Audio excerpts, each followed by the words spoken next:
The first thing Jesus said while he was on the cross was, Father, forgive them, for they do not know what they do. Let me tell you something. Even though people conspired to kill Jesus, the Pharisees, the scribes, the Sanhedrin, and the multitude shouted, crucify him, Jesus didn't still count their sins against them. Why? Because he knew that they were doing it in ignorance. Now, imagine your life when you were living in sin in those days, before you came to light, before you totally surrendered to Christ. Imagine if God had taken what you were doing personal, if he had just taken it as an issue with himself or with you. I'm telling you, you will not be standing here today. So while they were crucifying him, Jesus just looked at the Father in heaven and said, please forgive them, for they do not know what they are doing. They do not know that I need to die on the cross so that they can be saved. They do not know that they are working out the plan of God for their own salvation in my life. When they crucified him, Jesus didn't count it against them. That's why the Bible says God was reconciling the world to himself, not counting their sins against them. While he was on the cross, what he was doing was reconciliation, not accusation. He could have been angry to say, Kai, look at these people that I came to die for. Look at how they were insulting me. In fact, the Bible says some of them, when they saw him on the cross, they were wagging their heads. Now, you use that word wagging for tails. You know the way dogs wag their tails. Now, imagine somebody's wagging his head, just the way a dog will.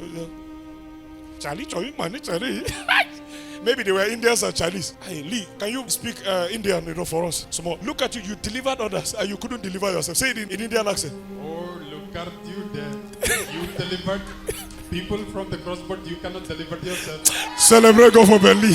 Hey! So you can imagine. And you know Indians, when they want to talk, they shake their heads like this. You delivered, you cannot deliver yourself. They were wagging their heads at him. You delivered others, you cannot even deliver yourself. So when they were killing him, he didn't count it against them, because that was why he came. For truly against your holy servant Jesus, whom you anointed, both Herod and Pontius Pilate with the Gentiles and the people of Israel were gathered together to do whatever your hand and your purpose determined before to be done. So when they gathered, they were doing the purpose of God. Pilate, Herod, Jews, Gentiles, crucifying Jesus was fulfilling the purpose of God. That's why he said, Father, forgive them, for they do not know what they are doing. The Bible says, how be it, we speak the wisdom of God in a mystery, the hidden wisdom of God, which God ordained before the ages for our glory, which none of the rulers of this age knew. For had they known, they would not have crucified the Lord of glory. Had they known, if they had known, they wouldn't have crucified him. So they didn't know what they were doing. And that's why Jesus forgave them, because they were fulfilling the purpose of God.